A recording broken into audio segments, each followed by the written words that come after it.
민수기 32장 28절부터 42절까지 돌아가면서 한 절씩 읽겠습니다. 이에 모세가 그들에 대하여 제사장 엘르아살과 눈의 아들 여호수아와 이스라엘 자손 지파의 수령들에게 명령하니라.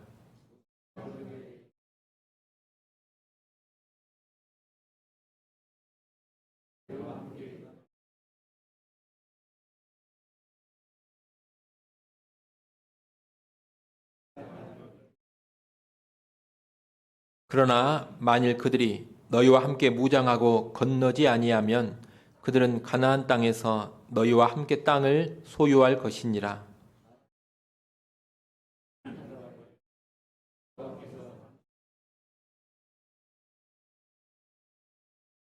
우리가 무장하고 여호와 앞에서 가나안 땅에 건너가서 요단 이쪽을 우리가 소유할 기업이 되게 하리이다.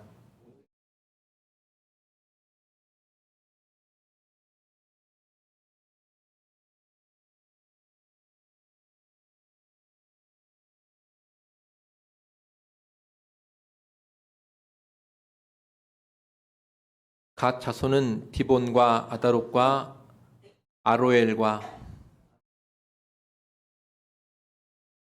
벤니므라와 베타란들의 견고한 성읍을 건축하였고 또 양을 위하여 우리를 지었으며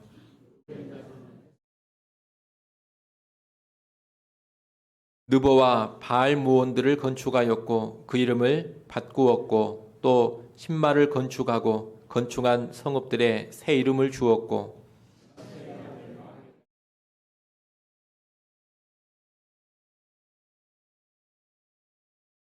모세가 길르앗을 므낫세의 아들 마길에게 주매 그가 거기 거주하였고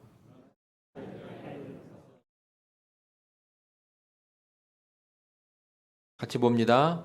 노바는 가서 그 낫과 그 마을들을 빼앗고 자기 이름을 따라서 노바라 불렀더라. 아멘.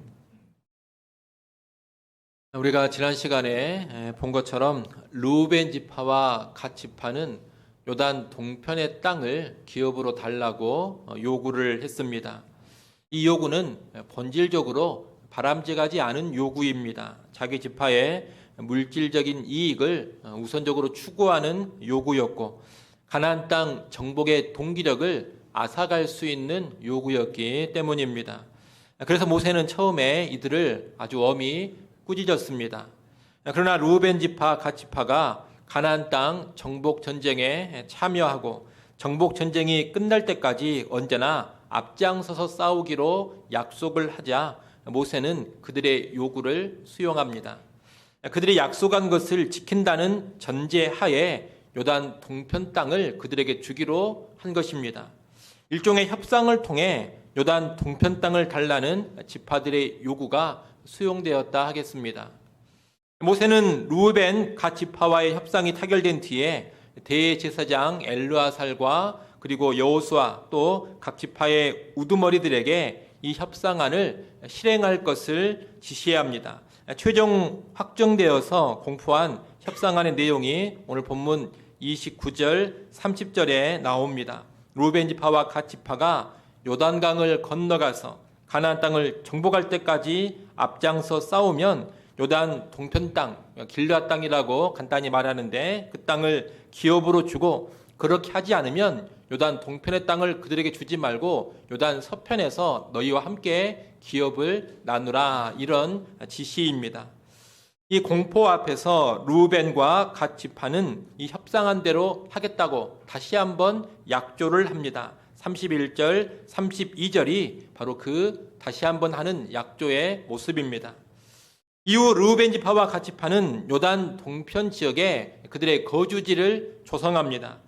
그런데 33절에 보면 이때 므낫세 2분의 1 지파가 갑자기 등장을 하고 있습니다. 그 전까지는 요단 동편 땅을 달라는 요구와 연관해서 르우벤 지파, 갓 지파만 나왔습니다. 그런데 요단 동편에 거주지를 조성하기 시작하는 바로 이 무렵에 므낫세 반 지파가 갑작스럽게 등장을 하고 있다는 겁니다.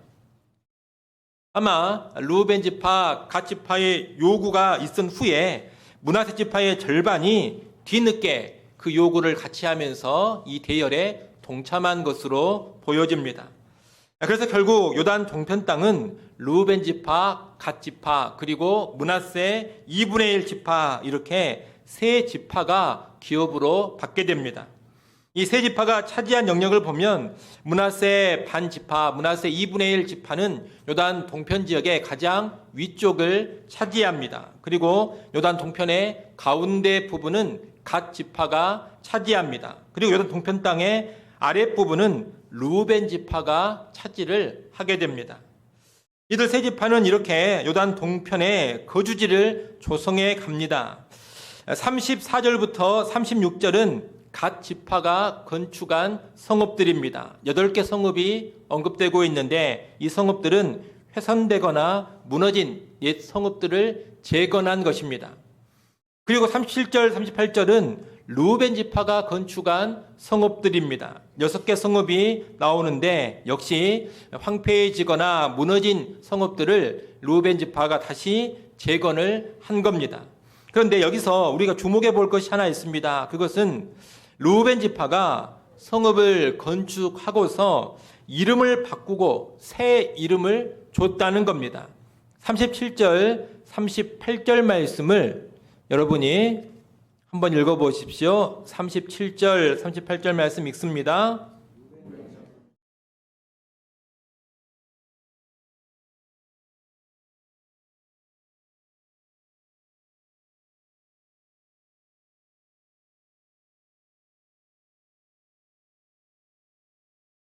르우벤 지파는 이 성읍들을 재건하고 견고하게 구축을 했습니다. 그러고서 성읍의 이름을 바꾸었다 그럽니다. 성읍의 이름을 바꾸고 새로운 이름을 지은 겁니다.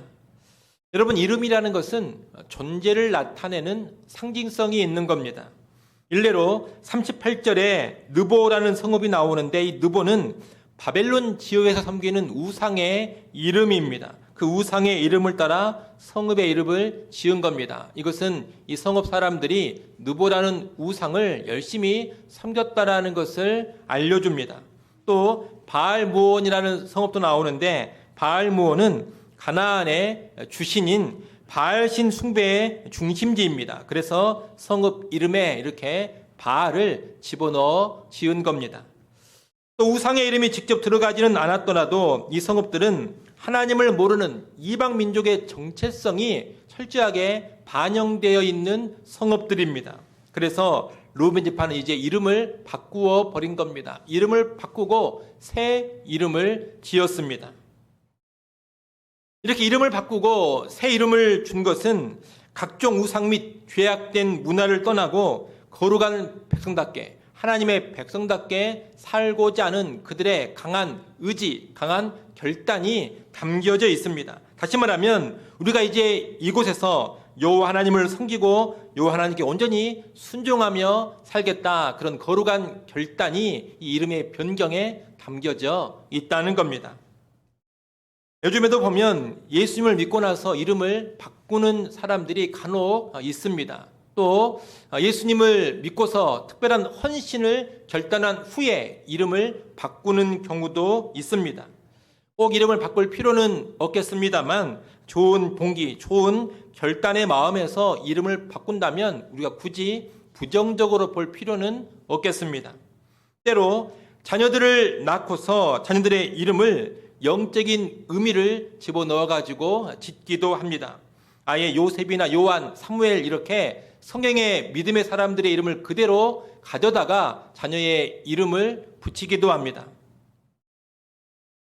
자녀들의 이름을 영적인 의미를 가진 이름으로 짓는 일 역시 자녀를 믿음으로 양육하겠다는 부모의 거룩한 결단과 의지입니다. 그리고 자녀가 믿음의 사람으로 잘 자라서 하나님께 바르게 설 수 있기를 간절히 바라는 부모의 마음, 부모의 소원이 담겨져 있는 겁니다. 그런 의미에서 본다면 자녀들의 이름을 영적인 의미가 담겨져 있는 의미로 짓거나 또는 성경의 인물을 그대로 차용해서 짓는 것도 긍정적인 일이라고 볼 수 있겠습니다.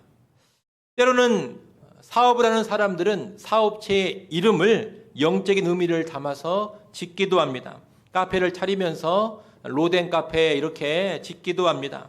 여호와 이레에 여호와께 준비하신다는 이레를 따가지고 와서 이레 건설 이렇게 이름을 짓기도 합니다. 믿음 좋은 여자 상인이었던 루디아의 이름을 따서 가게 이름을 루디아라고 짓기도 합니다. 성경적인 가치관으로 사업체를 운영하고 사업체를 통해서 하나님께 영광을 돌리고 하나님 나라 확장에 기여하고자 하는 그런 마음으로 사업체 이름을 그런 식으로 짓는다면 그건 역시 좋은 일이라 할 수 있겠습니다. 그런데 정말로 중요한 것은 뭐냐? 이름도 그렇게 짓는 것도 아름다운 일이지만 더 중요한 것은 실제적인 삶, 실제적인 변화의 모습입니다. 이름만 영적으로 바꾸거나 이름만 영적으로 새로 지어놓고 실제 삶이 그러지 못한다면 무슨 의미가 있겠습니까? 그런데 교회 이름을 사랑의 교회라고 지어놨는데 그 교회 안에 사랑이 없다면 무슨 의미가 있겠습니까? 우리 교회 이름도 영광교회 아닙니까? 하나님께 영광을 돌린다 그런 의도에서 영광교회 이렇게 이름을 지었을 텐데 영광교회가 하나님께 영광 돌리는 삶은 전혀 없고 그저 사람이나 영광을 받고 있다면 그런 이름이 무슨 의미가 있겠느냐는 겁니다. 사무엘이라는 이름을 가진 사람이 방탕하게 살고 있고 요셉이가 교회 안 다니고 그러면 무슨 의미가 있겠습니까? 헌신하겠다면서 이름은 모세로 바꾸어 놨는데 실제 삶은 모세와 같은 온유함이 전혀 안 나타나고 있다면 이름 바꾼 의미가 없는 겁니다. 물론 앞서 말씀드린 것처럼 영적인 차원에서 이름을 바꾸거나 새로운 이름을 짓는 것은 우습게 볼 일은 결코 아닙니다. 그리고 무시할 일도 결코 아닙니다. 선한 의도, 거룩한 결단으로 이름을 바꾸거나 새로 짓는 것은 귀한 일이고 아름답게 봐야 할 일입니다. 다만 이름보다 더 중요한 것은 실제적인 삶이라는 겁니다. 오늘 본문에서 요단 동편 지파는 성읍을 재건하면서 그 이름을 바꿨습니다. 루벤 지파가 그 일을 주도적으로 했습니다. 우상의 이름을 버렸습니다. 하나님의 백성이 거주하는 성읍다운 그런 이름으로 변경을 시켰을 겁니다. 그런데 오늘 본문에 보면 어떤 이름으로 바꿨는지는 나오지가 않습니다. 바뀐 성읍들의 새로운 이름이 나오지 않고 있다는 겁니다. 옛 이름만 나오고 있습니다. 왜 옛 이름만 나오고 있느냐? 다른 이유가 아닙니다. 시간이 지나서 다시 옛 이름으로 복귀를 해버렸기 때문입니다. 이름을 바꿨는데 바꾼 새 이름이 이스라엘 역사 가운데 완전히 정착을 못한 겁니다. 다시 예전 이름으로 돌아가 버렸고 그래서 그 이름이 계속해서 남게 된 겁니다. 여러분, 루벤 지파는 바벨론의 우상 이름을 딴 느보라는 성읍을 재건하면서 이름을 바꿨습니다. 아마 우상의 이름이 들어가지 않는 다른 이름으로 변경을 분명히 시켰을 겁니다. 그런데 얼마 후에 다시 옛 이름 느보로 돌아가 버린 겁니다. 바알몬, 헤스본 이런 성읍들이 다 그런 식입니다. 이 루벤 지파의 처음 조상들, 처음으로 요단 동편 땅을 그들의 소유로 받았던 그 첫 조상들은 거룩한 결단, 강한 결단을 가지고 분명히 이름을 바꾼 겁니다. 그러나 얼마 못 가서 그들의 후대에 이르러서는 바뀐 이름을 다 버리고 과거의 이름으로 돌아가 버렸다는 겁니다. 이것은 요단 동편 지파 사람들이 바꾼 이름에 걸맞게 살지 못했음을 가르쳐 줍니다. 조상들은 거룩한 결단으로 이름도 바꾸고 새로 지었는데 후대의 삶이 그에 전혀 부응을 못한 겁니다. 실제 요단 동편 지파 사람들은 후대에 우상을 섬기고 가나안의 풍습을 따라 살아갔습니다. 그런 가운데 그들이 살던 성읍의 이름들도 결국 예전의 이름들, 우상을 숭배하던 그 성읍의 이름, 이방 문화가 있는 그 이름으로 다 돌아가 버린 겁니다. 그래서 이름을 바꾼 것도 중요하고 의미가 있지만 더 중요한 것은 실제적인 삶이라는 겁니다. 여러분, 내 이름만 바꿀 것이 아니라 내 삶을 제대로 바꿔야 합니다. 자녀들 이름만, 우리 아들, 딸 이름만 영적으로 지을 것이 아니라 우리의 자녀들을 실제 말씀으로 잘 양육하고 믿음으로 제대로 키워내야 합니다. 사업체 이름만 성경적으로 지을 것이 아니라 실제로 사업체를 성경적인 가치관으로 제대로 운영을 해야 합니다. 교회 이름만 멋지게 그럴싸하게 지을 것이 아니라 정말로 그 이름에 합당한 교회가 되도록 근신하고 깨어있는 가운데 교회를 바르게 세워가야 합니다. 그래야지만 참으로 의미가 있는 겁니다. 아쉽게도 요단 동편지파는 후대에 이르러 그렇게 하지를 못했습니다. 그러나 여하튼 요단 동편지파들이 거주지를 조성하던 그 처음 시점에서는 분명히 거룩한 결단이 있었다라는 것은 확실합니다. 그리고 이것은 그 자체로 오늘 우리에게 큰 도전이 되어야 할 겁니다. 여러분도 어떤 새로운 시작을 하게 된다면 언제나 거룩한 결단, 거룩한 의지를 가지고 시작하시기를 바랍니다. 그냥 아무 생각 없이 남들 해오던 대로 그대로 세상 흘러가는 풍조 따라 그대로 살아가려고 하지 마십시오. 새로운 거주지에 내가 가서 살게 된다면 그곳에서 내가 이제 구별된 거룩으로 꼭 살겠다. 그런 강력한 결단을 하십시오. 결혼해서 새롭게 가정을 꾸린다면 이 가정을 하나님을 경외하는 거룩한 가정이 되도록 만들겠노라. 그런 강력한 결단을 하십시오. 가정에 하나님 나라가 임하도록 우리 가정이 작은 천국이 되도록 그렇게 가정을 세워가겠노라. 거룩한 결단을 하라는 겁니다. 자녀를 낳게 된다면 그 자녀를 하나님의 말씀으로 잘 양육하고 반드시 내가 최선을 다해 하나님의 사람으로 키워내겠다. 그런 거룩한 결단을 하십시오. 직장에 처음 출근하든 사업을 새로 시작하든 하나님의 영광을 위해서 하나님 나라를 위해서 임하겠다. 그런 결단으로 시작을 하셔야 합니다. 그와 연관해서 이름을 새로 짓든 선언문을 작성하든 어떤 기도문을 쓰든 가훈이나 사훈을 작성하든 무엇이 됐든지 간에 자기의 거룩한 결단을 잘 드러내는 것이 필요합니다. 그리고 지속적으로 그 결단이 유지되도록 깨어있기를 바랍니다. 그래서 귀한 이름, 거룩한 결단에 걸맞는 삶이 계속되어지기를 간절히 바랍니다. 아무쪼록 우리 모든 성도들의 삶 가운데는 거룩의 결단, 하나님을 위한 강한 결단이 늘 있고 그 결단이 지속될 수 있기를 간절히 바랍니다. 이어지는 오늘 보면 39절부터 42절은 므낫세의 아들들에 관한 이야기입니다.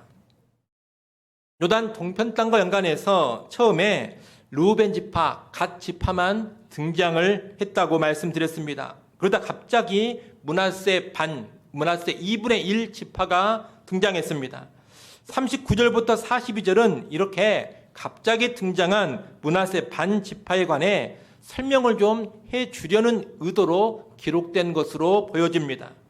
그 내용인즉슨 므낫세 반 지파 사람들이 요단 동편 땅을 점령하는데 형적한 공을 세웠다는 겁니다. 아주 큰 기여를 했다 이겁니다.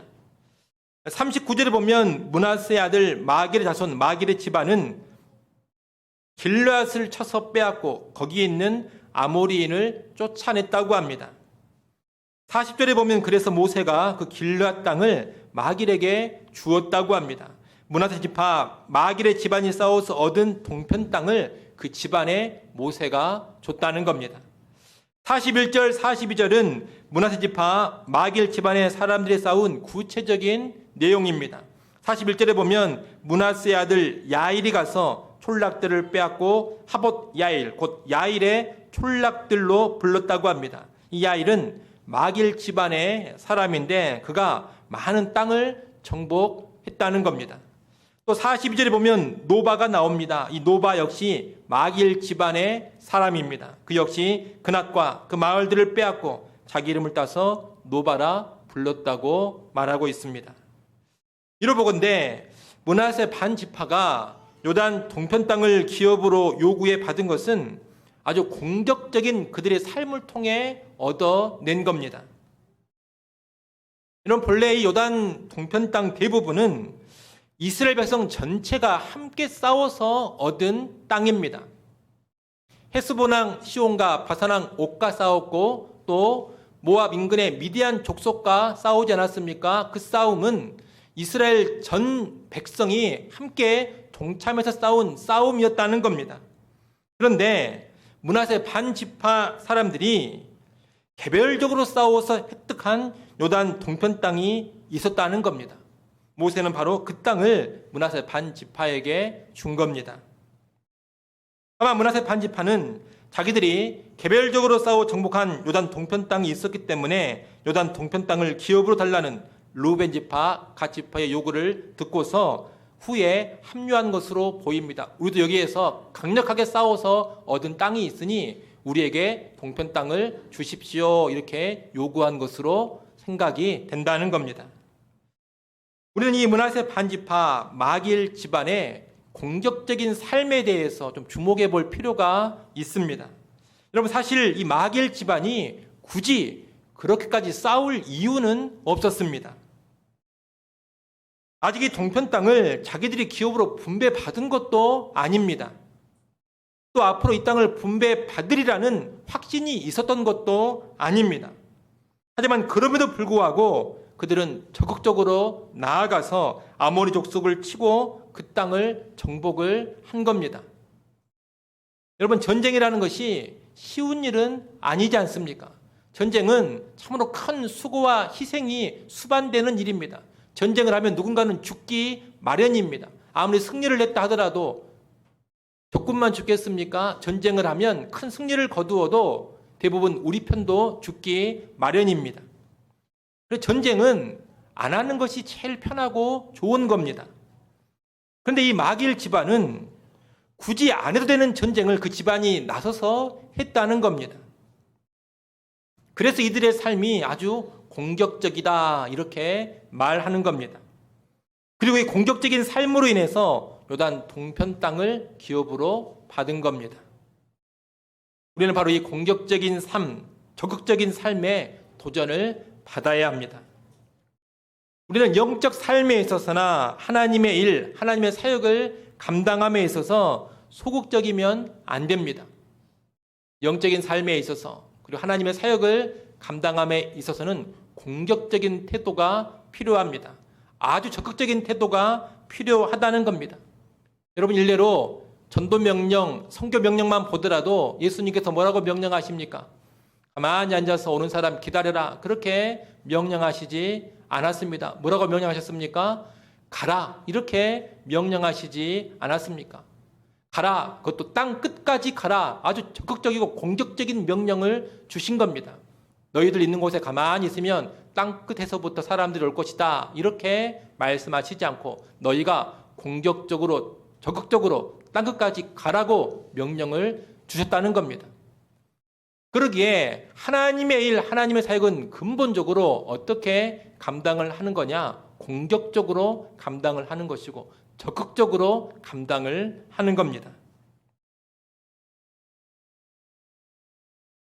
책에 잠깐 읽었는데 회사 사장이 봤을 때 그 세 부류의 직원이 있다고 합니다.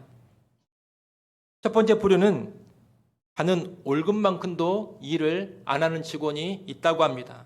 이런 직원은 해고 1순위랍니다. 둘째 부류는 딱 받은 월급만큼만 일하는 사람이 있다고 합니다. 이런 사람은 자르지는 않는다고 합니다. 마지막 세 번째 부류가 어떤 사람이냐? 받는 월급 이상으로 일하는 직원이 있다는 겁니다. 이런 사람은 승진을 한다고 합니다. 그리고 더 중요한 일을 맡긴다고 합니다. 근데 제가 보니까 회사만 그런 것이 아니라 교회도 똑같은 것 같습니다. 사역자나 성도들이 교회 사역을 감당하고 하나님 나라의 일을 감당하는 것도 방금 말씀드린 그런 세 부류입니다. 해야 할 일도 안 하는 신자들이 있고 딱 해야 할 일만 하는 신자들이 있고 나아가 적극적으로 일을 찾아서 공격적으로 하는 신자들이 있다는 겁니다. 교사의 예를 한번 들어보겠습니다. 어떤 주일학교 교사는 자기가 맡은 반 학생들 연락도 안 하고 주일에 오는지 안 오는지 신경도 거의 쓰지를 않습니다. 때로 자기가 교사인데도 주일에 결석을 종종 합니다. 이런 교사는 해야 할 일도 못하고 있는, 해야 할 일도 안 하는 교사입니다. 어떤 교사는 딱 할 일만 합니다. 주일에 와서 공과 가르치고 주중에 한 번씩 연락하라 그렇게 교육자가 지침을 주면 딱 한 번 연락을 합니다. 이번 학기에 한 번씩 신방해 주십시오 그렇게 지침이 내려오면 정말로 딱 한 번만 학기 중에 신방을 합니다. 주어진 일, 시킨 일 이상은 절대로 안 합니다. 그런데 또 어떤 교사는 정말 적극적으로 반 아이들을 돌아봅니다. 주일에 공과 공부를 잘 준비해서 가르치는 것은 물론이고 결석한 아이들을 알아서 신방을 하고 또 시간 되는 대로 아이들을 찾아 만나서 교제하며 영적인 권면을 합니다. 아이들을 위해서 늘 기도합니다. 집으로 반 아이들을 불러다가 함께 식사도 하고 교제도 나눕니다. 거기에 더해 학교 앞에 나가서 전도도 합니다. 반 아이들의 믿지 않는 친구가 있으면 반 아이와 함께 그 친구를 불러다가 함께 간식도 먹고 그러면서 전도를 해보려고 합니다. 주일학교에 전도 행사가 있어서 그러는 게 아닙니다. 전도 행사도 없는데 그냥 그렇게 하는 겁니다. 여러분, 하나님 앞에서 어떤 교사가 좋은 교사겠습니까? 어떤 교사가 정말 좋은 일꾼이겠습니까? 두말할 필요도 없습니다. 적극적으로 일을 찾아서 더 하는 교사입니다. 우리는 이런 교사들을 공격적인 교사, 적극적으로, 공격적으로 주의 사역을 감당하는 교사다 이렇게 말할 수가 있겠습니다. 교사의 예를 간단히 들었습니다만 중직자, 구역 인도자, 전도의 임원, 부서 책임자 다 마찬가지입니다. 교역자도 그럽니다. 해야 할 사역도 제대로 안 하는 교역자가 있고 딱 해야 할 사역만 하는 교역자도 있습니다. 그러나 어떤 교역자는 사역의 지평을 스스로 넓혀가면서 정말 적극적이고 공격적으로 사역을 하는 그런 교역자도 있습니다. 여러분, 사람도 그렇지만 하나님께서도 공격적으로 사역하며 적극적으로 하나님의 일을 감당하는 사람들을 주목하십니다. 그들을 주목하시면서 그들에게 주실 것을 주시고 누릴 것을 누리게 하시는 겁니다. 바로 그들이 사역 열매를 풍성히 누려가게 하십니다. 그런 여러분 스스로를 한번 잘 돌아보시기를 바랍니다. 내가 맡은 직분이 있지 않습니까? 또 내가 맡은 책임이 있지 않습니까? 또 내가 감당하는 사역이 있지 않습니까? 나는 그런 직분, 그런 책임, 그런 사역을 어떻게 감당하고 있습니까? 나는 할 일도 안 하고 있는 사람인가? 딱 해야 할 일, 딱 정해진 일만 하고 있는 사람인가? 아니면 해야 할 일 이상으로 공격적으로 적극적으로 하나님의 일을 감당하고 있는 사람인가? 여러분 자신을 한번 잘 살펴보시기를 바랍니다. 주인 되신 하나님은 열심 있는 일꾼을 원하십니다. 영적 전쟁의 사령관이신 예수 그리스도는 공격적이고 적극적인 그리스도 예수의 군사를 원하십니다. 그리고 그런 일꾼, 그런 군사를 기뻐하시면서 합당한 상을 주시는 겁니다. 이를 꼭 기억하시고 여러분의 신앙에 있어서나 사역에 있어서나 공격적인 삶으로, 적극적인 삶으로 꼭 나아가시기를 바랍니다. 여러분 안일하게 살지 마십시오. 최소한도로만 움직이려고 하지 마십시오. 할 수 있는 최대치로 충성하고 헌신하고 봉사하는 그런 깨어있는 일꾼들, 적극적인 일꾼들이 다 될 수 있기를 간절히 축원합니다. 기도하겠습니다.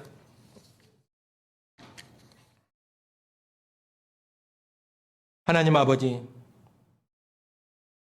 요단 동편지파 사람들의 모습을 우리가 보았습니다. 오늘 우리도 이들의 모습을 기억하며 도전받을 것을 도전받게 하여 주옵소서. 오늘 우리가 삶의 현장에서 거룩한 결단과 의지로 시작하고 지속하는 삶을 잘 살아가기를 간절히 바라고 원합니다.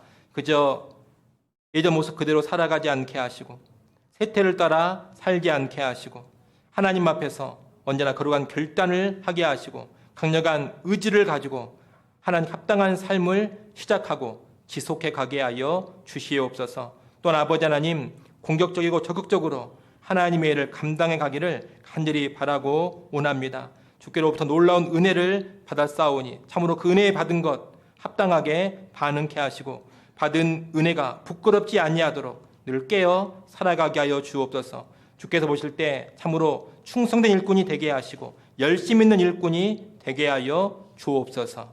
예수님의 이름으로 기도드리옵나이다. 아멘.